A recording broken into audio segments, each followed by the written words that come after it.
Puji dan syukur kepada Tuhan karena kita diberi kesempatan untuk mempelajari firman Tuhan melalui Zoom pada sore Sabat ini. Kiranya Tuhan bersama kita semua dan semua yang akan mendengarkan melalui rekaman nanti. Kiranya Tuhan memberkati kita untuk memahami firman Tuhan. Inilah doa dan pengharapan saya dan pengharapan kita semuanya. Amin.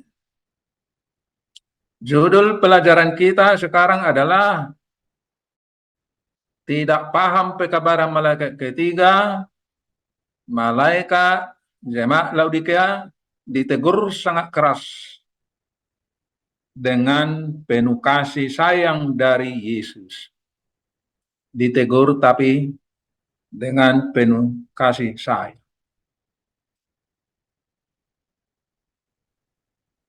Ada tuduhan yang sangat mengejutkan kepada malaikat jemaat Laodikia. Apa itu?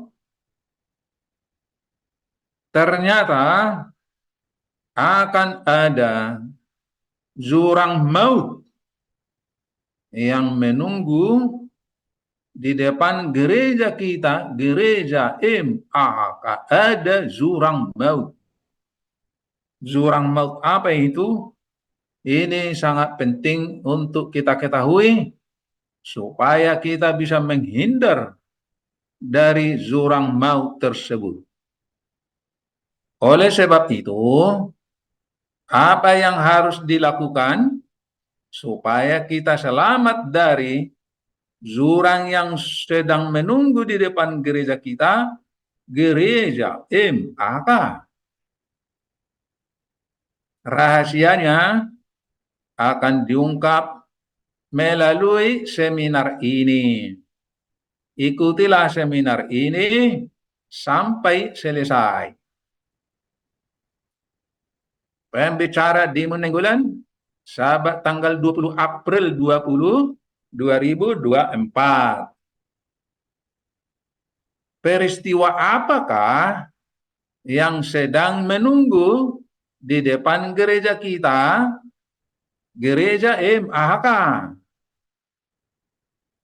Sekarang mari kita saksikan teguran keras kepada malaikat jemaat Laodikia melalui firman Tuhan yang mengatakan. Wahyu 3 ayat 14 dikatakan, dan tuliskanlah kepada malaikat jemaat di Laodikia, pendeta dan majelis gereja MAHK maksudnya. Inilah firman dari Amin, dari Yesus, saksi yang setia dan benar, permulaan dari ciptaan Allah. Wahyu 3 ayat 14. Laodikia berasal dari bahasa Gerika yang terdiri dari dua kata. Lao artinya hukum dan dikei artinya umat. Jadi Laodikia berarti umat yang memberitahukan pehukuman. Laodikia sangat tepat dengan tugas gereja MAK yang membawakan pekabaran tiga malaikat, terutama mengenai pehukuman, mengenai pekabaran malaikat ketiga, terutama mengenai pekabaran malaikat yang ketiga. Ellen G. White mengatakan, pekabaran kepada jemaat Laodikia adalah suatu tuduhan yang sangat mengejutkan dan benar-benar kena kepada umat Allah sekarang ini, gereja MAK maksudnya. Testimonies to Minister volume 3 halaman 252 paragraf 1. Apa sajakah tuduhan yang sangat mengejutkan kepada gereja kita, gereja MAK? Ayat 15 dikatakan, aku tahu segala pekerjaanmu, engkau tidak dingin dan tidak panas. Alangkah baiknya jikalau engkau dingin atau panas. Dingin artinya mempelajari pekabaran malaikat ketiga, mempelajari terang baru. Panas maksudnya mengajarkan pekabaran malaikat ketiga, pekabaran terang baru, TB terang baru. Malaikat jemaat Laodikea dan anggota jemaat Laodikea sekarang lagi bingung karena tidak tahu apa maksudnya dingin atau panas. Tuhan ingin supaya kita menjadi dingin atau panas, belajar terang baru dan mengajarkan terang baru mengenai pekabaran malaikat yang ketiga. Ini yang gereja kita tidak tahu sekarang.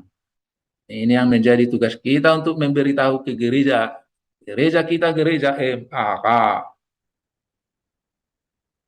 Pekabaran malaikat ketiga adalah sebagai terang baru di gereja MAK.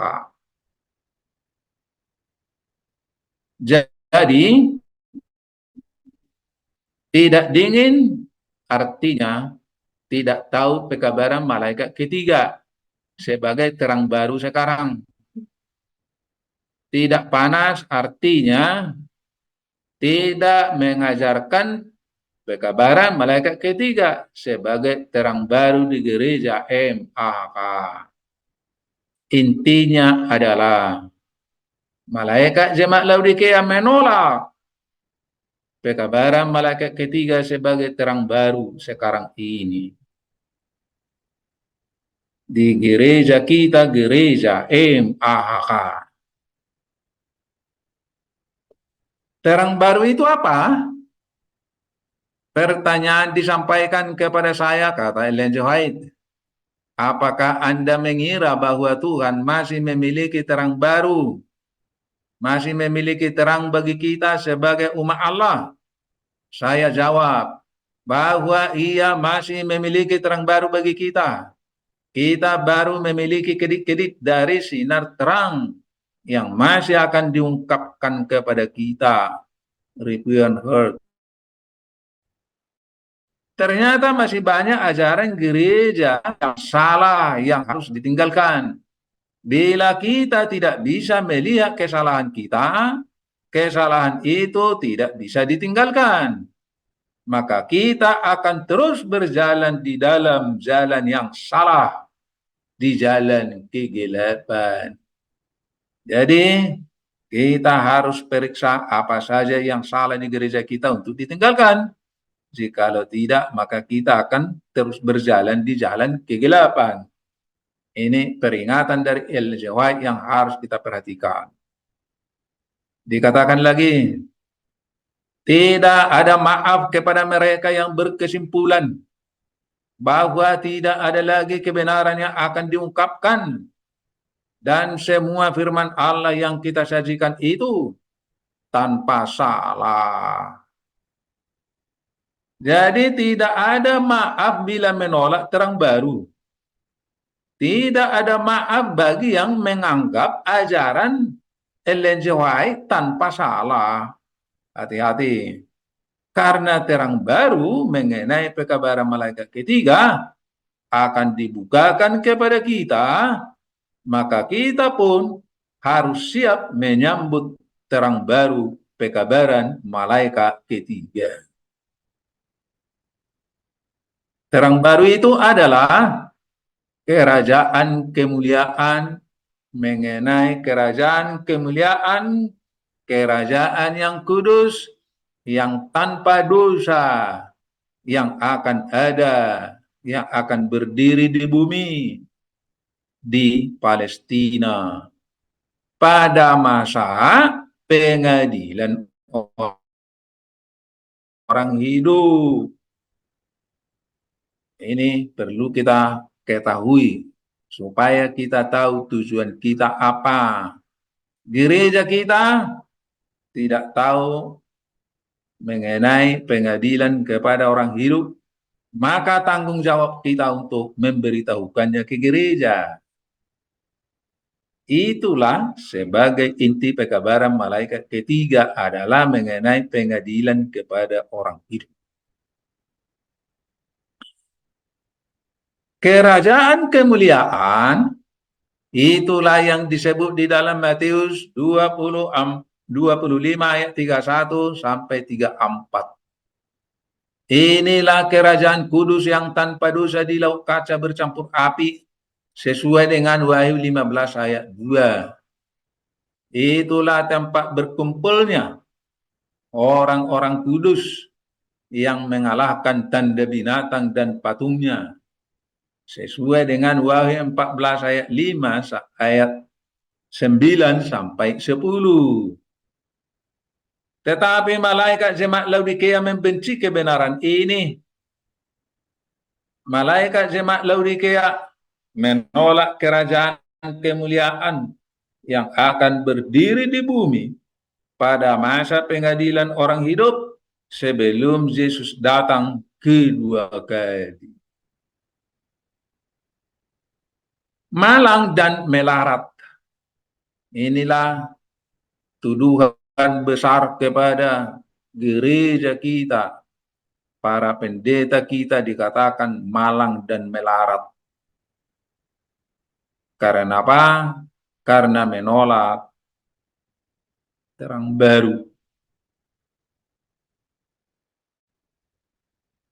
Mengenai pengadilan orang hidup. Atau pekabaran malaikat ketiga. Karena tidak tahu pekabaran malaikat ketiga dan pengadilan orang hidup, maka nasibnya sekarang malang dan melarat. Tapi kita masih bertanggung jawab untuk menyampaikan pekabaran ini kepada mereka. Kalau tidak, nyawa mereka dituntut kepada kita. Itulah tugas kita sekarang. Kerajaan kudus yang tanpa dosa akan berdiri di bumi pada masa pengadilan orang hidup. Tidak dipelajari oleh malaikat jemaat Laodikia atau dingin. Tidak diajarkan kepada anggota gereja MAK supaya menjadi panas. Itu sebabnya mereka disebut menjadi malang, melarat, dan malang. Tetapi malah sebaliknya, mereka bukan mempelajari, tapi menutupi kebenaran. Itu dari anggota gereja MAK. Kasihan, bukan? Itulah sebabnya malaikat jemaat Laodikia menjadi melarat dan malang. Kalau mereka tidak bertobat, maka mereka akan dibuang sebagai lalang dari gereja MAK. Sesuai dengan Wahyu 3:16, Matius 13 ayat 30, Yeskel 9 ayat 6. Ini perlu dibaca sendiri. Apakah Anda mengira, kata Ellen G. White, bahwa Tuhan masih memiliki terang bagi kita sebagai umat Tuhan? Saya jawab bahwa Ia masih memiliki terang baru bagi kita. Kita baru memiliki kedip-kedip dari sinar terang yang masih akan diungkapkan kepada kita. Review and Heart, 3 Juni 1890. Di masa Ellen G. White, gereja kita, gereja MAK, masih memiliki kedip-kedip kebenaran. Apa itu? Pengadilan kepada orang hidup. Karena belum tahu terang baru mengenai kerajaan kudus yang tanpa dosa yang akan berdiri di bumi di Palestina pada masa pengadilan orang hidup yang akan kita kabarkan nanti melalui pekabaran malaikat ketiga. Jadi erat hubungannya pekabaran malaikat ketiga dengan pengadilan orang hidup. Dikatakan dalam Daniel 7 ayat 26. Lalu majelis pengadilan akan duduk. Maksudnya pengadilan kepada orang hidup. Dan kekuasaan akan dicabut daripadanya. Ini dari siapa? Ini yang harus kita pelajari. Dari siapa ini maksudnya ini?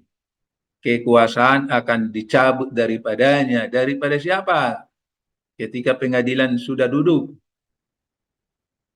Untuk dimusnahkan dan dihancurkan sampai lenyap.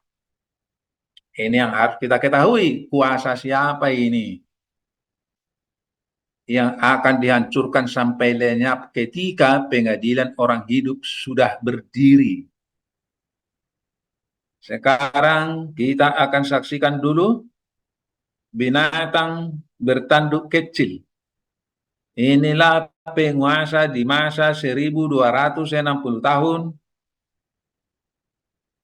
tahun 538 sampai 1798. Ini sudah berakhir. Lalu periodenya digantikan dengan ini berakhir tahun 1798, lalu digantikan oleh binatang macan tutul. Dalam Wahyu pasal 14 ayat 1 sampai 10. Ini berdiri sejak 1798 sampai kapan kita tidak tahu, belum tahu. Sampai sekarang masih jalan ini. Kapan berakhir? Nanti kita akan pelajari. Kemudian ada lagi binatang bertanduk dua Amerika. Dan tugas binatang macan tutul.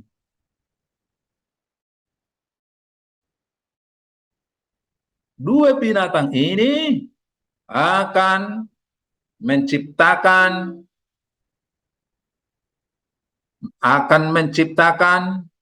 kesusahan besar kepada gereja MAK di masa pemaksaan Undang-Undang Hari Minggu bagian pertama di gereja MAK. Jadi dua binatang ini akan menciptakan aniaya kepada anggota gereja MAK, menciptakan aniaya di masa pemaksaan Undang-Undang Hari Minggu bagian pertama di gereja MAK. Undang-Undang Hari Minggu ada dua. Di gereja MAK di masa binatang macan tutul dan di masa patung binatang Wahyu pasal 17. Nah, kita akan lihat.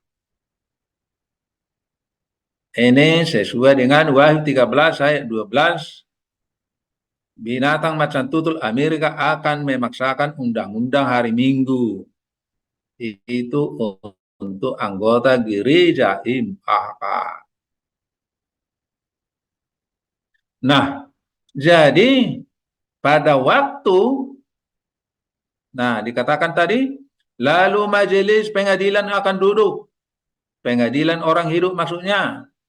Dan kekuasaan akan dicabut daripadanya. Daripada siapa? Bukan dari binatang bertanduk kecil. Bukan. Karena ini sudah berlalu, sudah lewat. Sekarang sedang berjalan binatang macan tutul. Dan nanti akan menganiaya umat Tuhan 42 bulan. Nah, sesudah berakhir penganiayaan itu, maka kuasa binatang macan tutul ini akan dicabut. Lalu anggota gereja MAK yang menghadapi, yang dianiaya oleh binatang macan tutul ini bumi di masa pengadilan orang hidup. Itu maksudnya. Jadi kekuasaan binatang kekuasaan binatang itu akan dicabut dari siapa? Maksudnya dari binatang macan tutul, bukan binatang bertanduk kecil, bukan. Jadi kalau binatang macan tutul bersama Amerika sudah membentuk undang-undang hari Minggu, lalu anggota gereja MAK, lalu kita sudah menghadapi aniaya, maka setelah berakhir aniaya itu, maka kekuasaan akan dicabut dari binatang macan tutul ini dan diberikan kepada orang-orang yang aniaya itu setelah dibawa ke Palestina membentuk kerajaan di sana di Laut Kaca bercampur api. Wahyu 15 ayat 2. Nah, sampai di sini jelas itu ya. Ayat 26. Lalu majelis pengadilan akan duduk. Pengadilan kepada orang hidup maksudnya. Dan kekuasaan akan dicabut daripadanya. Dari binatang macan tutul untuk dimusnahkan dan dihancurkan sampai lenyap. Jelas ya? Ayat berikut, ayat 27, maka pemerintahan, kekuasaan, dan kebesaran dari kerajaan-kerajaan di bawah semesta langit akan diberikan kepada orang-orang kudus, umat yang maha tinggi. Pemerintahan mereka adalah pemerintahan yang kekal, dan segala kekuasaan akan mengabdi dan patuh kepada mereka. Jadi, siapakah yang dimaksud orang-orang kudus ini? Ialah anggota gereja MAK yang melewati masa aniaya di masa binatang macan tutul, lalu dibawa ke kerajaan. Itulah hasil daripada pekabaran malaikat yang ketiga yang akan kita bahas lagi nanti. Nah, orang-orang kudus akan memerintah di seluruh dunia pada masa pengadilan orang hidup, jauh sebelum Yesus datang kedua kali. Siapa-siapakah mereka ini? Ya, siapa-siapa mereka? Kita lihat. Orang-orang kudus dalam Daniel 7 ayat 23. Ayat 27 ini maksudnya siapa? Ini adalah anggota gereja MAHK. Itulah golongan 5 gadis bijaksana di gereja MAHK yang memahami rahasia nubuatan, memahami urutan-urutan nubuatan seperti yang akan kita saksikan nanti. Maka kita harus tahu bagaimana supaya kita bisa menjadi golongan bijaksana golongan gadis bijaksana di gereja MAHK. Bukan karena kebetulan, ingat, nggak ada yang kebetulan. Tetapi harus melalui usaha mempelajari kebenaran. Bagi yang lapar dan haus akan kebenaran akan dipelajari dan dipelajari. Mempelajari pekabaran malaikat ketiga sebelum berjalan pengadilan kepada orang hidup. Sekarang mari kita saksikan bagaimana bentuk terang baru pekabaran malaikat ketiga di gereja MAHK. Nah, ini terang baru yang perlu kita ketahui, perlu kita sebarkan, ajarkan di gereja MAHK, menolong anggota gereja. Binatang bertanduk kecil berdiri sejak 538 sampai 1798 untuk menganiaya umat Tuhan. Sesudah berakhir kuasanya, maka muncullah binatang macan tutul keluar dari laut. Tahun 1798. Sampai kapan kita belum tahu. Kemudian ada lagi binatang bertanduk dua Amerika. Ini dua binatang ini kompak untuk menganiaya umat Tuhan. Menganiaya anggota gereja MAK. Gereja MAK ada pada binatang macan tutul. Inilah kepala yang ketujuh dari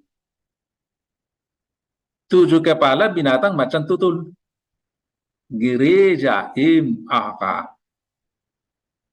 Maka dari gereja MAK akan muncul 144.000 mendapat meterai khusus.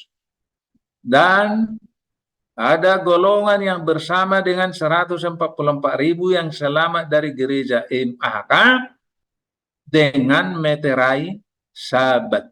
144.000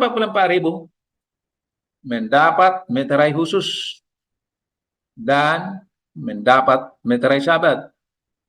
Lalu ada yang bersama, yang selamat bersama 144.000 hanya mendapat meterai sabat. Ini kemudian untuk menguji 144.000 dan yang bersama itu, mereka akan diuji di masa perang dahsyat yang berpusat di Yerusalem sesuai dengan Zakaria 14 ayat 1 sampai 3. Di sini diuji apakah mereka betul-betul sudah termeterai, sudah siap mati untuk tidak melakukan dosa. Nah, diuji di sini dipastikan atau dibuktikan.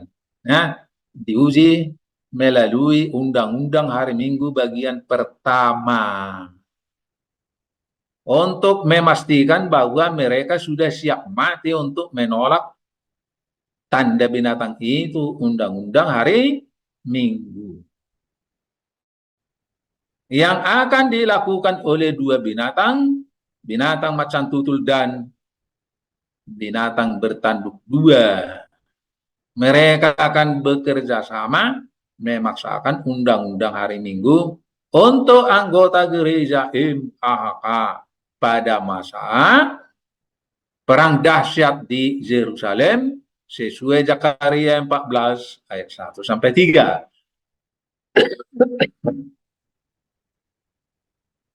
Sesuai dengan Wahyu 13 ayat 5 dan 7 mengenai masa aniaya di gereja MAK di masa binatang macan tutul. Wahyu dan Wahyu 13 ayat 12. Petunjuknya ada di dua ayat ini, dua bagian ayat ini. Itulah mengenai pemaksaan undang-undang hari Minggu bagian pertama khusus untuk anggota gereja MAK. Undang-undang hari Minggu bagian pertama. Di masa binatang macan tutul. Lalu 144.000 dan yang bersama dengan mereka itu akan dibawa ke laut dari gereja MAK. Maka setelah mereka siap, sudah termeterai, sudah diuji, maka Tuhan akan mempersiapkan tempat di Palestina dengan cara Yesus datang seperti pencuri menginjakkan kakinya di Bukit Zaitun sesuai dengan Zakaria 14 ayat 4. Yesus menginjakkan kakinya di Bukit Zaitun, maka terjadilah gempa bumi yang paling dahsyat di Yerusalem di seluruh dunia, terutama di Yerusalem. Terjadilah di sana lubang-lubang raksasa,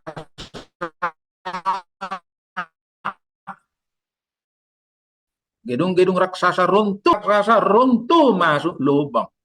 Lalu ditutup dengan tanah segar dari Bukit Zaitun, tempat Yesus menginjakkan kakinya. Maka Yerusalem pun, Palestina pun rata dengan tanah dari Bukit Zaitun. Maka tempat itu siap untuk berdiri kerajaan kudus yang tanpa dosa di sana. Maka umat Tuhan akan dibawa ke sana sebagai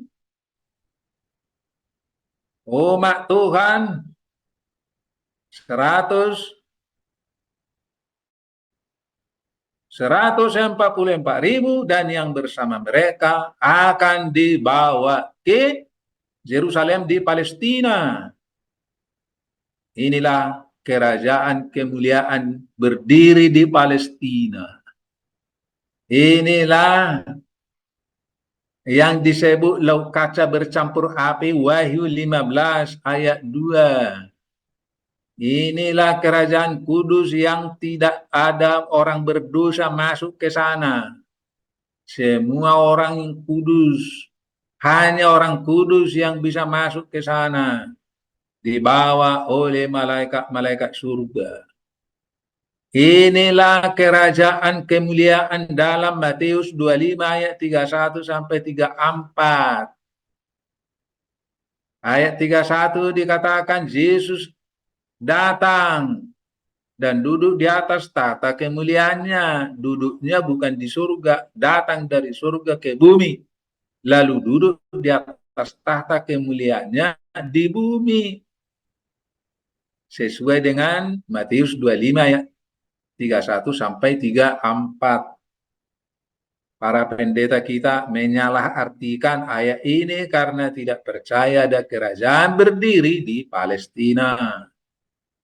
Kemudian inilah gereja kudus dalam Yehezkiel 36 ayat 24 sampai 28. Tidak ada lagi orang berdosa di sana. Hati orang kudus sudah dirubah. Dicabut hati batu, diganti dengan hati daging. Hati yang keras diganti dengan hati yang lembut. Tidak melakukan dosa lagi. Maka di sana tidak ada lagi doa pengampunan dosa. Karena sudah dihapus di masa pengadilan orang itu. Nah, inilah hasil undang-undang hari Minggu yang pertama dari gereja MAK di masa binatang macan tutul. Undang-undang hari Minggu yang pertama menghasilkan buah-buah pertama dari gereja MAK di masa binatang macan tutul. Ya, dan binatang bertanduk dua. Kerjasama mereka. Kemudian ada lagi undang-undang hari Minggu bagian kedua. Di masa binatang merah ungu. Inilah patung binatang itu. Patung dari binatang macan tutul. Nah, jadi di sini ada umat yang disebut negeri Babel. Supaya keluar setelah menghadapi pemaksaan undang-undang hari Minggu yang kedua sesuai dengan Wahyu 13 ayat 15 sampai 17. Pemaksaan undang-undang hari Minggu akan berlaku ke dunia Babel. Ya. Lalu di sinilah 144.000 akan pergi ke seluruh dunia untuk memanggil semua umat Tuhan yang masih tinggal di Babel.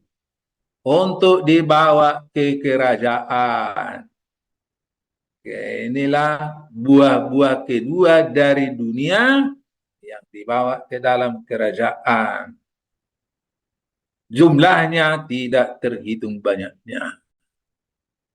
Nah, kemudian kita akan saksikan lagi bagaimana sistem kerja pekabaran malaikat yang ketiga. Barang siapa yang menerima tanda pada tangannya, pada dahinya, tanda binatang dan patungnya, akan menerima murka Allah. Maksudnya, pekabaran malaikat ketiga ini ada dua bagian. Ada undang-undang hari Minggu di masa, nah, pekabaran malaikat ketiga ini ada dua bagian undang-undang hari Minggu yang akan dilaksanakan oleh binatang bertanduk dua Amerika. Ini yang melaksanakan undang-undang hari Minggu itu sesuai dengan Wahyu 13 ayat 12.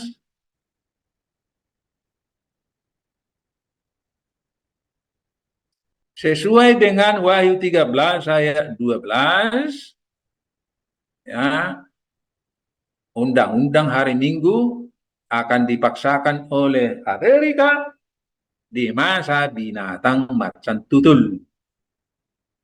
Ya, undang-undang hari inilah undang-undang hari Minggu bagian pertama. Kemudian di masa binatang macan tutul yang dilakukan oleh Amerika.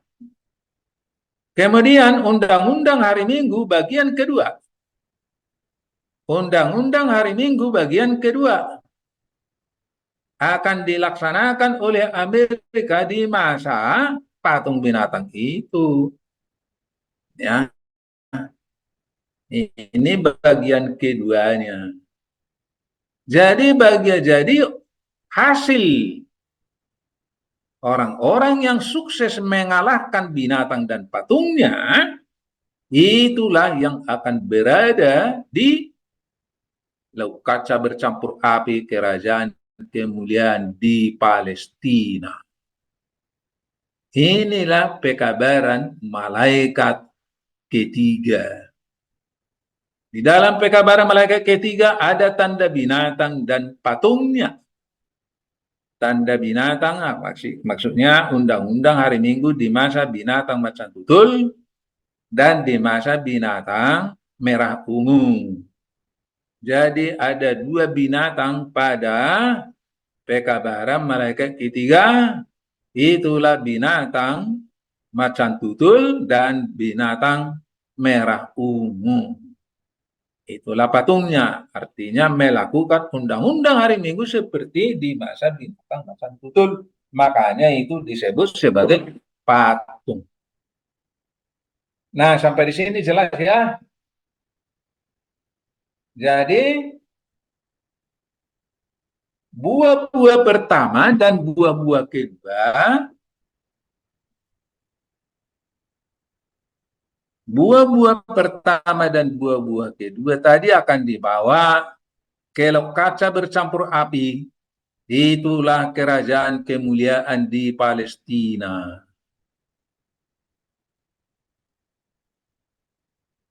Orang-orang yang menang dari gereja MAK di masa binatang macan tutul sesuai dengan Wahyu 13 ayat 5 dan 7. Dan yang menang mengalahkan binatang sesuai dengan Wahyu 13 ayat 15 sampai 17.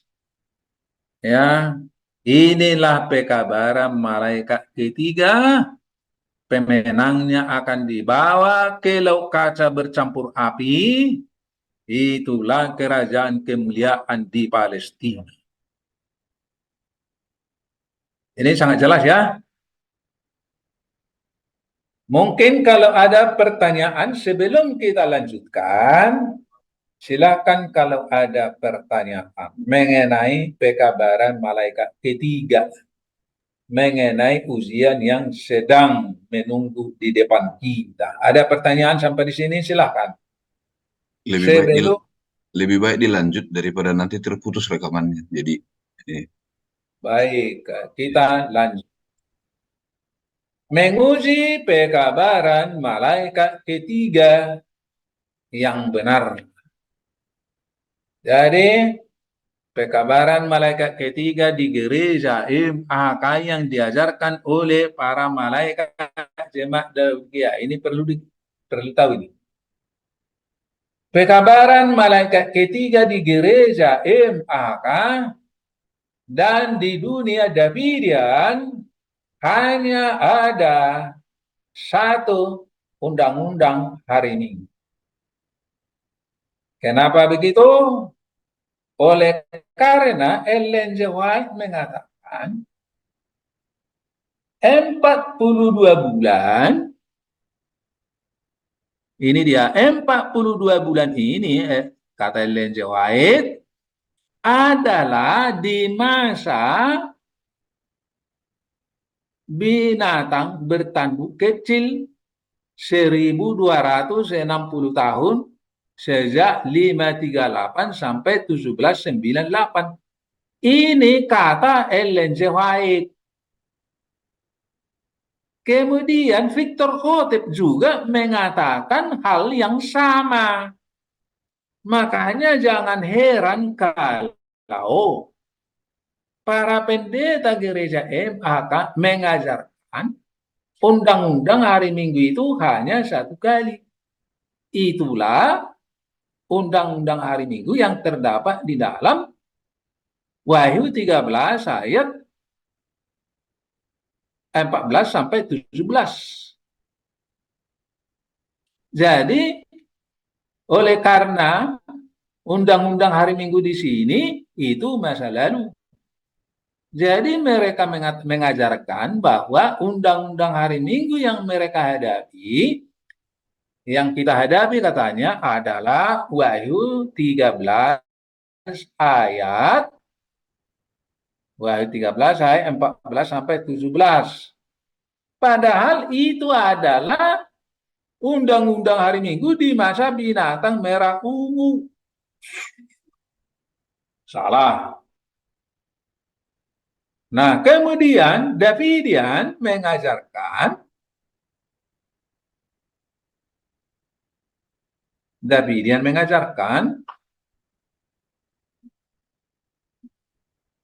42 bulan undang-undang hari Minggu dan penganiayaan 42 bulan ini adalah di masa lalu.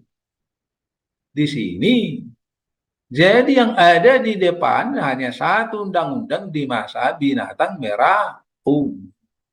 Di sini tidak ada. Kenapa? Karena mereka tidak mengenal binatang ini siapa. Karena Ellen G. White dan Victor Houghton belum mengenal secara lengkap binatang macan tutul ini. Tetapi Ellen G. White sudah mengatakan tidak ada maaf bagi orang yang mengatakan bahwa sajian Alkitab kita itu tanpa salah. Hanya Allah dan surga saja yang tidak pernah salah. Ada banyak pelajaran yang harus kita tinggalkan dan banyak yang harus kita pelajari. Tadi kita sudah baca itu. Tetapi mereka tidak percaya. Para Davidian tidak percaya. Davidian Wako Texas tidak percaya. Sehingga mereka, kalau kita berbicara mengenai pekabaran malaikat ketiga, mereka melawan kita dengan tulisan-tulisan Victor Voltaire. Nah, Ellen G. White dan Victor Voltaire ada kesalahan di dalam hal ini, tetapi mereka tidak berdosa. Saya baca dulu. Yohanes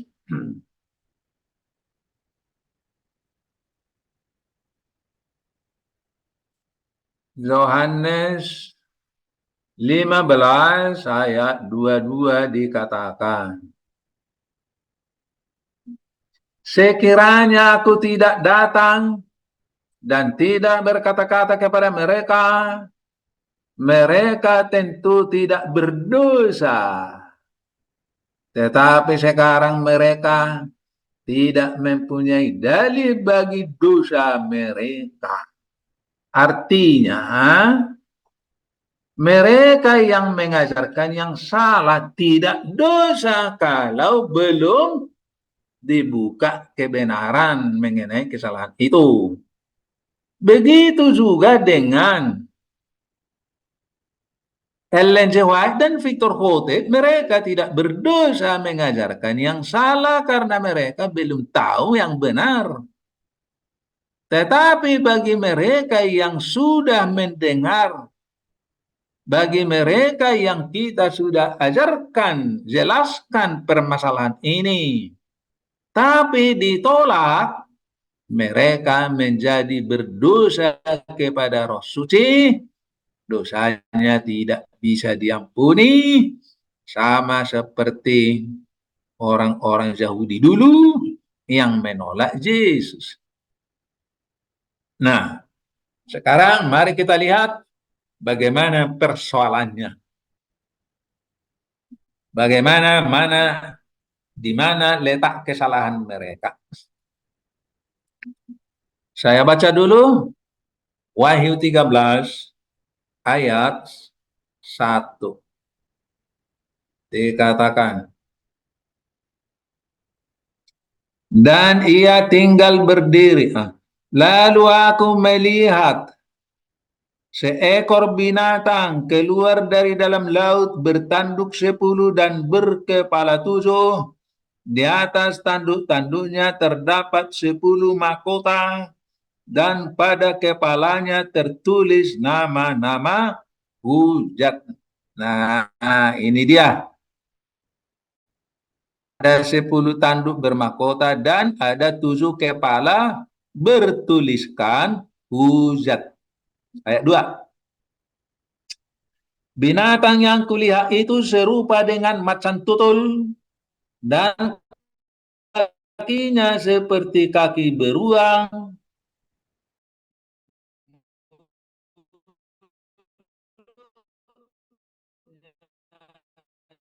seperti mulut singa, seperti kakinya seperti binatang, kakinya seperti beruang, serupa dengan, dan mulutnya seperti mulut singa. Ini dia. Kemudian, dan naga itu memberikan kepadanya kekuatannya dan tahtanya dan kekuasaannya yang besar. Iblis memberikan kekuatan kepada binatang ini. Menurut ayat itu, yang dibicarakan adalah binatang ini. Kemudian ayat 3, maka tampak kepadaku satu dari kepala-kepala seperti kena luka yang membahayakan hidupnya. Tetapi luka yang membahayakan hidupnya itu sembuh. Seluruh dunia heran lalu mengikut binatang itu. Coba pertanyaan, lihat. Dikatakan ada satu kepala yang luka. Maka tampak padaku satu dari kepala-kepalanya seperti kena luka yang membahayakan hidupnya. Seperti kena luka. Di sini persoalannya. Ini yang selalu saudara Exxon selalu menonjolkan pas. Sudah kota katakan pas, masa lalu. Nah, ini persoalannya, pas, masa lalu. Jadi karena dikatakan masa lalu, jadi sudah sembuh, jadi sembuhnya ini di masa lalu. Jadi 42 bulan di dalam ayat 5 dan 7 itu adalah di masa lalu, di masa binatang bertanduk kecil selama 1260 tahun katanya. Nah, logika enggak? Masuk akal enggak itu? Nah, jadi dikatakan, dilihat oleh Yohanes, ada satu kepala, ada satu luka, bekas luka, yang dilihat adalah bekas luka yang mematikan. Nah, yang membuat binatang ini menganiaya umat Tuhan 42 bulan sesuai dengan Wahyu 13 ayat 5 dan 7. Lalu dikatakan karena itu di masa lalu, itu di sini katanya, bukan di sini. Nah, bisa dilihat sekarang persoalannya, inilah persoalannya. Ayat yang ketiga tadi. Maka tampak padaku satu dari kepala-kepalanya seperti kena luka, seperti yang kena luka membahayakan hidupnya, tetapi luka yang membahayakan hidupnya itu sembuh. Seluruh dunia heran lalu mengikut binatang itu. Seluruh dunia mengikut binatang itu. Binatang ini bukan ke sini.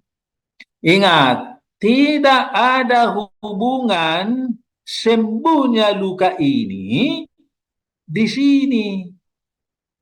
Lukanya dimulai di sini dari sejak Luther memukul kepala kepausan melalui pedang bermata dua firman Tuhan.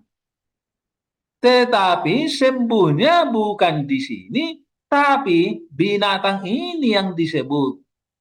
Sembuhnya kepala ini di masa binatang macan tutul mempunyai 7 kepala dan 10 tanduk. Jadi yang dibicarakan masalah sembuh lukanya binatang macan tutul adalah pada binatang macan tutul itu sendiri. Jadi kalau binatang macan tutul akan menganiaya umat Tuhan setelah sembuhnya, luka itu bukan di sini tapi di sini. Jadi artinya begini, umat Tuhan yang berhubungan dengan kepausan ada 3 masa. Sebelum luka, di masa jaya-jayanya kepausan, dia memerintah dan menganiaya umat Tuhan 1260 tahun sejak 538 sampai 1798. Kemudian setelah ia mendapat luka, maka berhentilah aniaya kepada umat Tuhan sampai sekarang. Tetapi kalau nanti karena sampai sekarang luka ini belum sembuh, walaupun Yohanes melihat kepala ini sudah sembuh, sekarang pelaksanaannya belum sembuh. Masih di depan. Jadi di masa luka, di masa kepausan mendapat luka, di masa binatang ini, maka berhentilah aniaya. Apabila lukanya sudah sembuh, maka menganiaya lagi melalui binatang ini. Bukan melalui binatang ini, bukan. Tapi binatang macan tutul. Paus menganiaya sebelum luka di masa binatang bertanduk kecil. Sesudah lukanya sembuh, paus akan menganiaya di masa binatang macan tutul. Kemudian yang perlu kita ketahui, Di masa Paus menganiaya umat Tuhan, tidak ada hubungan dengan binatang bertanduk dua.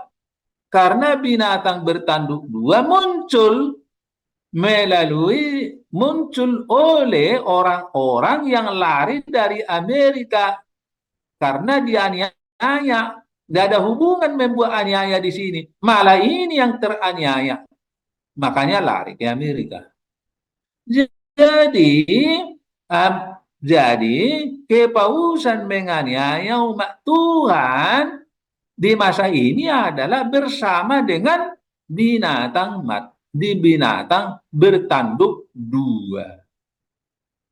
Nah, bisa dilihat ini sekarang persoalannya seluruh dunia Davidian. Ini yang harus kita perhatikan. Seluruh dunia Davidian mengatakan bahwa tidak ada undang-undang hari Minggu di masa binatang macan tutul. Karena itu adalah di masa lalu, di masa binatang bertanduk kecil kepausan. Itulah apa salah? Ini yang harus kita buktikan di depan mata mereka yang mau mendengar kita. Jadi gambar-gambar ini harus dikuasai untuk menjelaskannya kepada mereka. Nah, jadi binatang bertanduk dua membuat undang-undang hari Minggu di masa binatang macan tutul dan di masa patung binatang. Jadi yang perlu diingat, undang-undang hari Minggu di sini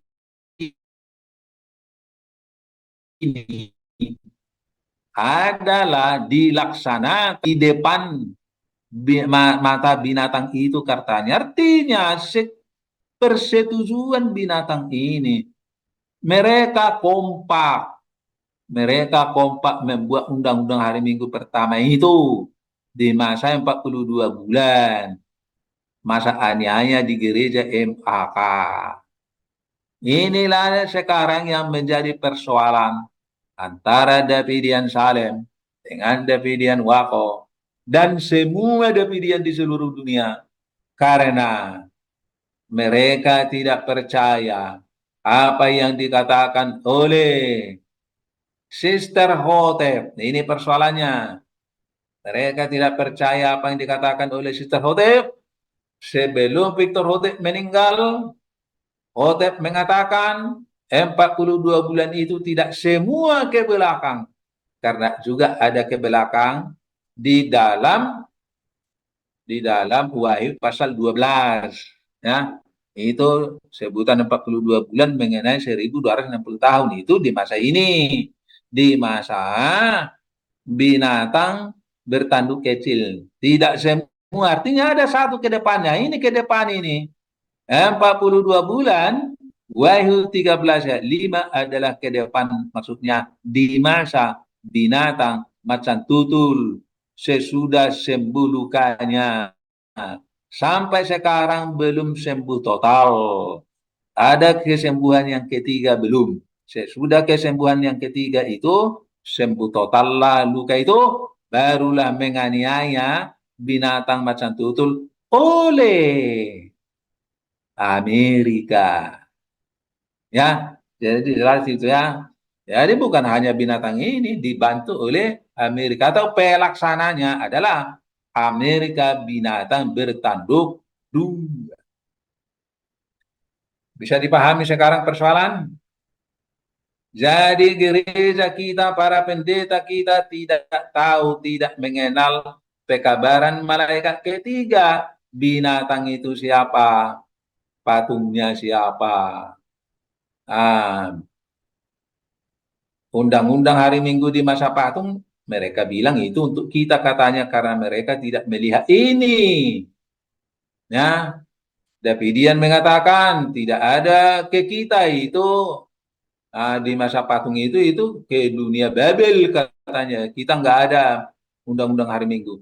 Jadi mereka orang-orang Davidian Wako dan Davidian yang lain-lain itu, kalau mereka terus tidak percaya bahwa kita akan menghadapi undang-undang hari Minggu di masa binatang macan tutul, maka mereka tidak akan sampai di laut kaca bercampur api. Karena hanya orang yang menang mengalahkan tanda binatang dan patungnya yang dibawa ke sana. Jadi kalau mereka tidak menghadapi undang-undang hari Minggu di masa binatang macan tutul, maka mereka tidak akan sampai di laut kaca bercampur api kerajaan Kudus yang tanpa dosa di Palestina. Jelas ya? Nah, ini perlu diulang-ulang dan diulang-ulang. Lalu berhadapan dengan orang-orang Davidian di grup lain supaya tahu persoalannya di mana. Ini saya tahu baru sekarang-sekarang ini setelah ada persoalan di grup. Tadinya nggak lihat itu. Pada waktu saya baca Davidian tidak percaya, karena saya tidak pernah dengar, jadi kurang tertarik. Sekarang semakin tertarik setelah persoalannya terungkap di grup Babel Study jam 11. Sampai sekarang masih jalan itu.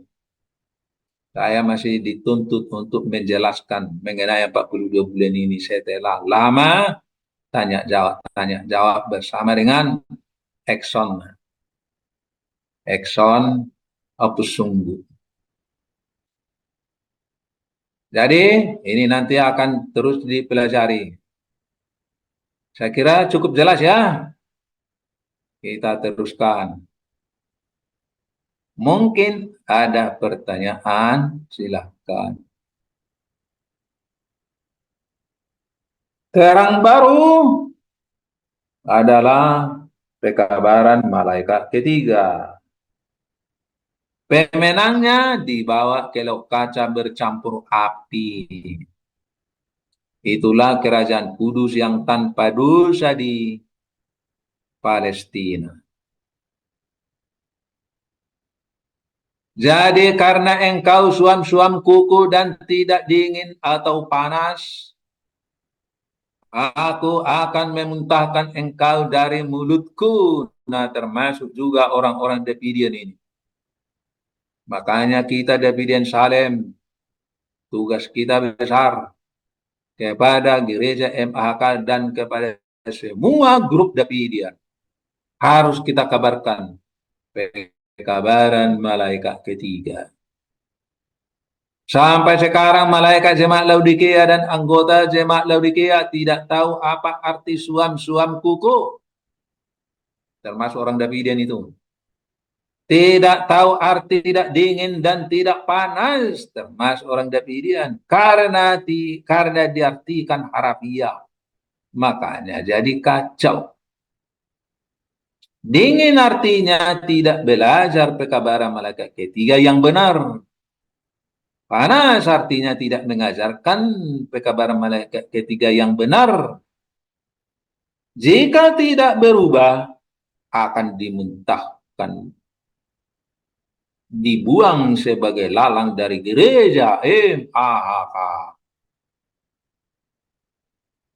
Jadi menjadi suam adalah karena tidak dingin dan tidak panas. Tidak belajar pekabaran malaikat ketiga yang benar. Tidak mengajarkan pekabaran malaikat ketiga yang benar. Pekabaran malaikat ketiga adalah alat uji sebagai pekabaran malaikat ketiga adalah alat uji sebelum masuk ke kerajaan Kudus yang tanpa dosa dalam pelaksanaan pengadilan kepada orang hidup. Kalau malaikat jemaat Laodikia tidak mau diajari terang baru karena tidak percaya firman Tuhan mengenai pekabaran malaikat ketiga, akan dimuntahkan kalau tidak mau bertobat. Malaikat jemaat Laodikia menjadi penyesat termasuk Davidian, bukan? Yang menolak pekabaran malaikat ketiga yang benar. Ellen G. White mengatakan, gereja telah berbalik dari Kristus sebagai pemimpinnya dan terus mundur menuju Mesir ke dunia bian. Testimoni Volume 5 halaman 217. Adapun umatku penguasa mereka ialah anak-anak dan perempuan-perempuan memerintah atasnya. Hai umatku, pemimpin-pemimpinmu adalah penyesat dan jalan yang kamu tempuh mereka kacaukan. Yesaya 3 ayat 12.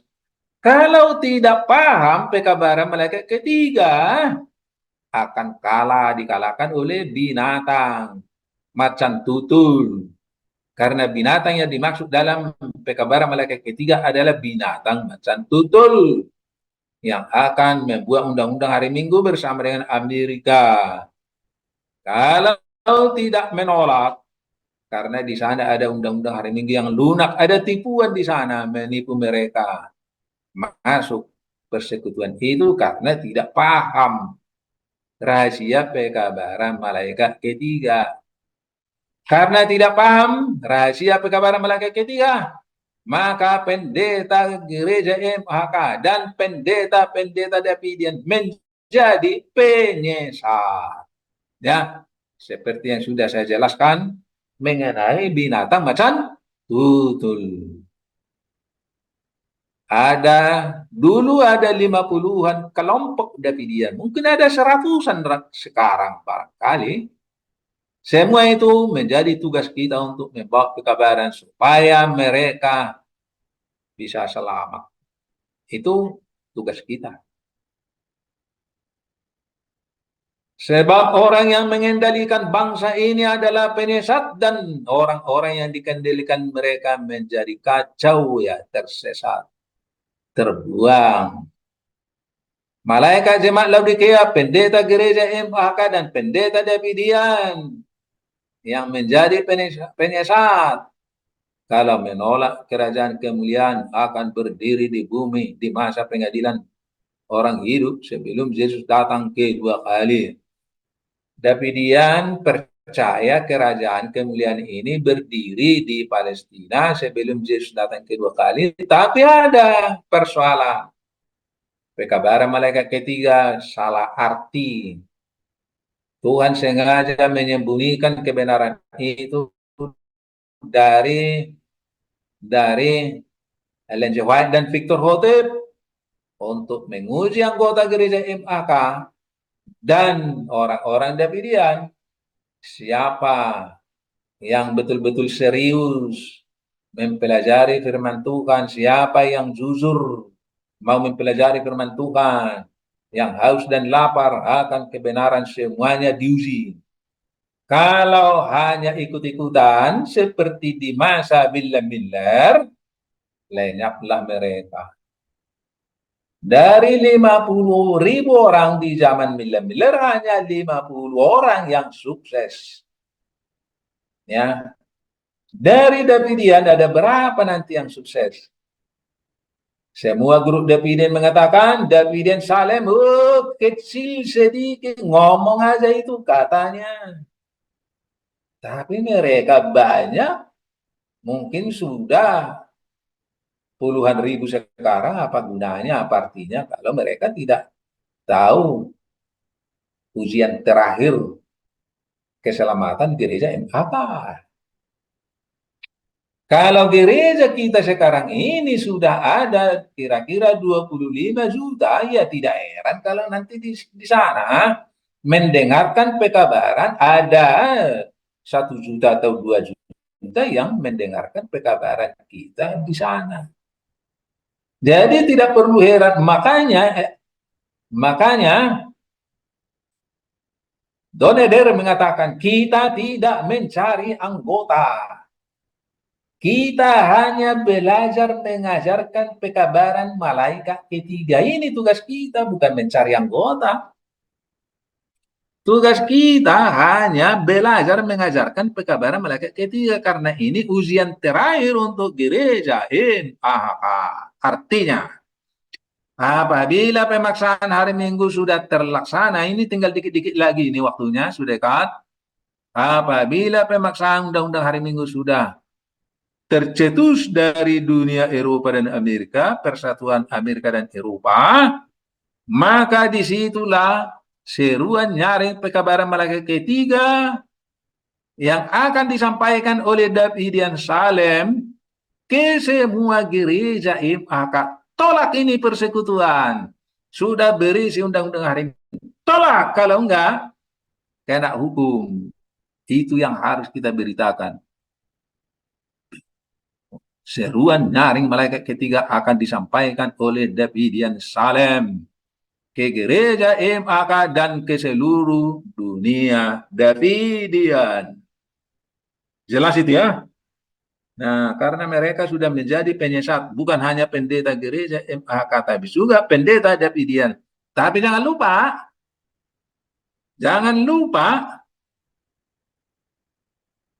mereka belum tutup pintu kasihan untuk mereka, karena belum kita sampaikan kebenaran. Tapi kalau kita sudah menyampaikan kebenaran itu nanti pada waktunya, pada seruan nyaring pekabaran malaikat ketiga untuk gereja MAK, siapa yang menolak, barulah tutup pintu kasihan. Siapa yang terima akan selamat. Jelas itu ya. Malaikat jemaat Laodikia berubah menjadi penyesat kalau berbalik dari Kristus sebagai pemimpinnya dan terus mundur menuju Mesir.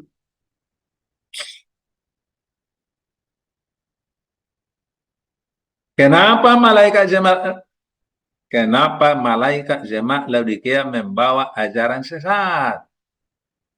Dikatakan oleh Ellen G. White, Alkitab tidak boleh ditafsir sesuai dengan pendapat manusia. Berapapun lamanya mereka menerima pendapat para komentator sebagai suara Allah. Kita harus jadikan Alkitab itu yang menjelaskannya sendiri. Jadi Ellen G. White dan Victor Houghton, kalau ada yang salah, jangan kita berpegang karena mereka nabi, bukan. Karena kita harus jadikan Alkitab itu yang menjelaskannya sendiri, seperti yang sudah saya jelaskan tadi mengenai binatang macan tutul, binatang bertanduk dua, dan binatang bertanduk kecil, ya. Jadi apa yang dikatakan Alkitab itu yang kita harus pegang. Karena Ellen G. White sendiri sudah mengatakan kita bisa salah. Hanya Allah dan surga saja yang tidak pernah salah. Itu harus kita pegang itu. Jadi kalau saya di dalam grup ditanya, nah jadi kamu melawan dengan yang dua pohon itu ya, katanya. Lalu saya bilang, itu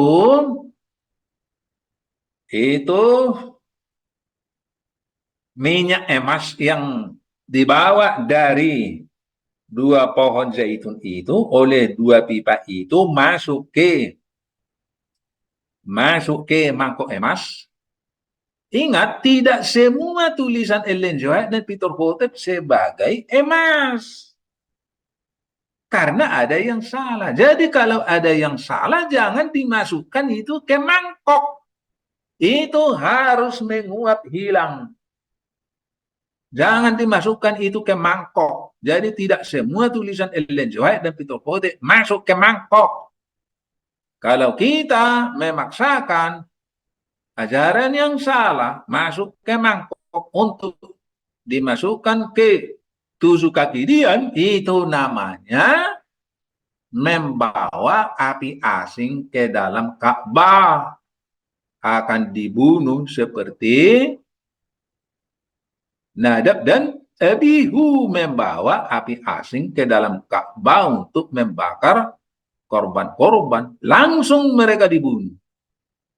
Ini juga kalau sudah kita beritahukan kebenaran, tapi masih ditolak, lalu mengatakan semua tulisan Ellen G. White dan Victor Houghton adalah masuk ke mangkok emas, mereka akan dibunuh oleh Tuhan. dalam pembantaian Yeskiel pasal 9. Ingat itu. Ya, ingat itu. Jadi inilah ujian kepada Davidian. Semua Davidian diuji. Apakah mau percaya kepada kebenaran atau tidak? Atau hanya ikut-ikutan untuk mencari popularitas, membangun kelompok menjadi besar, lalu tersohor di sana. Diuji di sini. Karena tidak paham pekabaran malaikat ketiga, maka malaikat jemaat Laodikia mengajarkan umat Tuhan masih akan dianiaya lagi di masa 7 bala. Ini kesalahan malaikat jemaat Laodikia. Karena mereka tidak percaya ada kerajaan kudus yang tanpa dosa di masa pengadilan kepada orang hidup. Maka mereka ajarkan umat Tuhan masih akan dianiaya di masa 7 bala. Akan ada pemaksaan undang-undang hari Minggu di sana katanya. Nggak ada lagi pemaksaan undang-undang hari Minggu di masa 7 bala. Nggak ada lagi tuh. Nah, ini salahnya mereka. Padahal orang-orang kudus yang sudah menang mengalahkan binatang dan patungnya sudah dibawa ke laut kaca bercampur api jauh sebelum 7 bala. Jelas itu ya. Jadi sesatnya di situ. Ya. Kenapa malaikat jemaat Laodikia membawa ajaran sesat? Karena mereka tidak menjadikan Alkitab itu yang menjelaskannya sendiri, termasuk Davidian. Ya, tidak mengerti pekabaran malaikat ketiga. Tanpa sadar malaikat jemaat Laodikia menjadi penyesat karena mereka tidak tahu apa maksud pekabaran malaikat ketiga, termasuk Davidian. Orang-orang kudus yang sudah menang menolak tanda binatang dan patungnya akan dibawa ke laut kaca bercampur api. Muka mereka menjadi bercahaya seperti matahari di kerajaan kudus yang tanpa dosa di Palestina. Maka di masa 7 bala melihat orang kudus saja, orang jahat tidak mampu apalagi mau menyiksa. Karena muka mereka sudah bercahaya seperti Musa ketika ia turun dari gunung Sinai. Bagaimana orang jahat mau menyiksa orang kudus di masa 7 bala, melihat saja nggak sanggup, menjauh. Karena mukanya sudah bercahaya seperti matahari. Salahnya di situ. Ternyata malaikat jemaat Laodikia belum paham. Yang akan mendapat siksaan di masa 7 bala adalah hanya orang yang menyembah binatang dan patungnya. Wahyu 14 ayat 9 dan 10. Oleh karena umat Tuhan yang menang mengalahkan tanda binatang dan patungnya sudah berada di laut kaca bercampur api sesuai dengan Wahyu 15 ayat 2 di Palestina. Itulah gereja kudus yang tanpa dosa di bumi di Palestina pada masa pengadilan orang hidup. Ya, ini banyak ayat-ayatnya, ada ribuan ayat masalah ini. Bukan hanya ratusan. Kenapa malaikat jemaat Laodikia mengajarkan umat Tuhan akan dianiaya oleh orang-orang jahat pada masa 7 bala? Oleh karena mereka tidak paham pekabaran malaikat ketiga.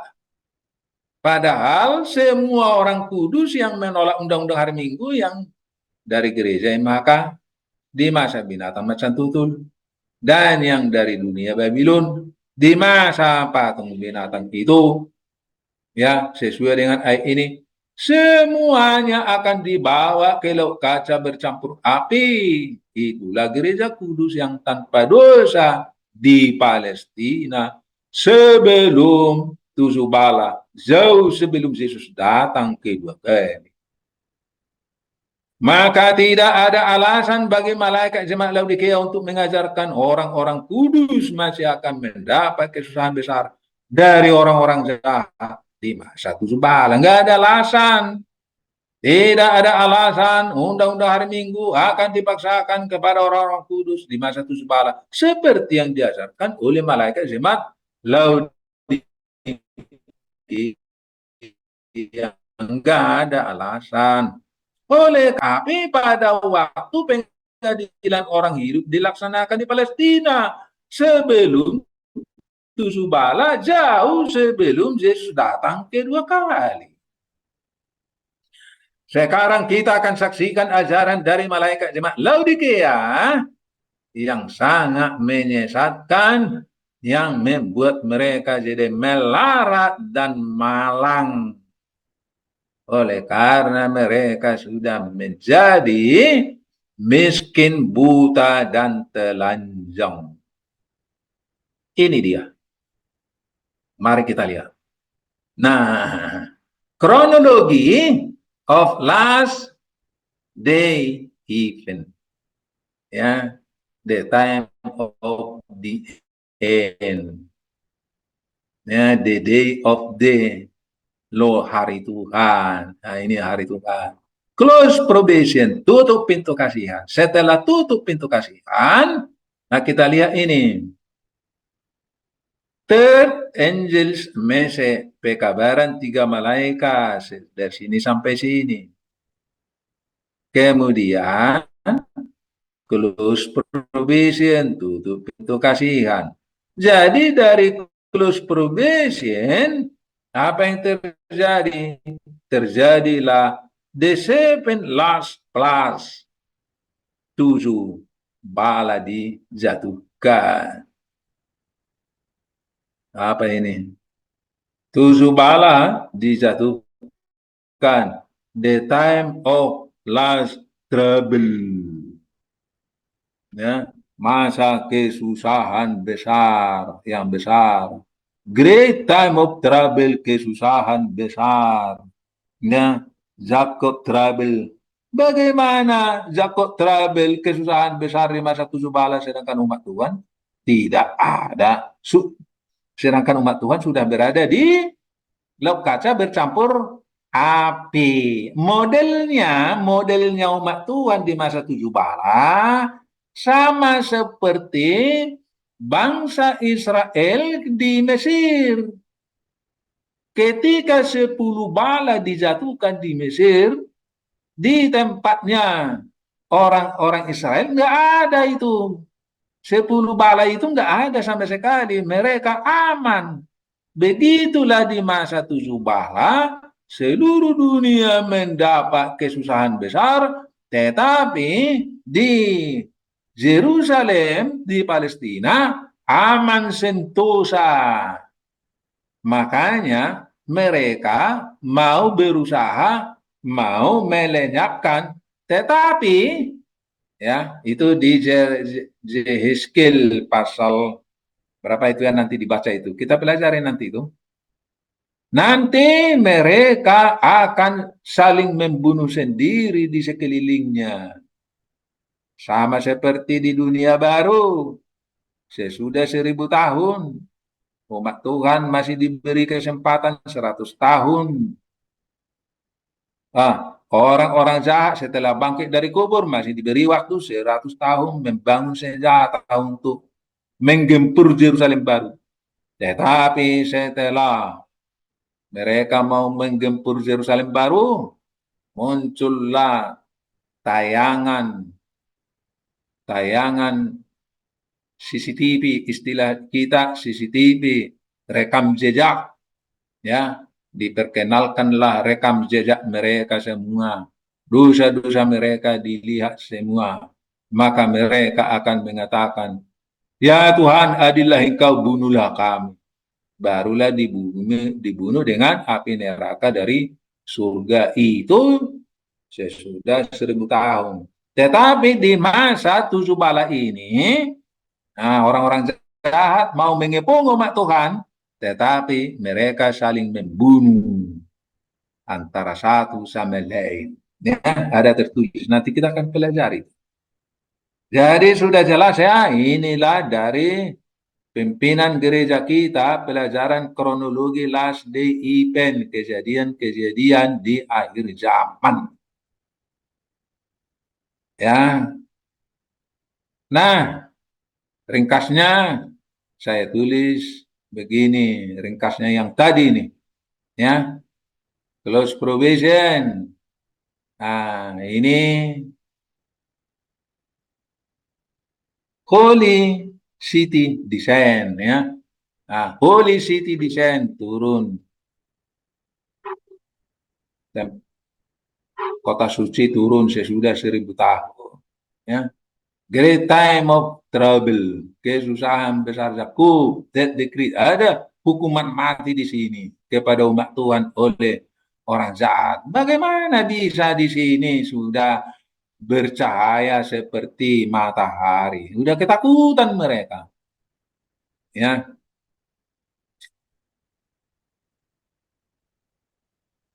firman Tuhan disembunyikan dari malaikat jemaat Laodikia dan diberikan kepada anak kecil.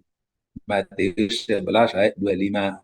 Malaikat jemaat Laodikia menjadi suam karena menolak terang baru.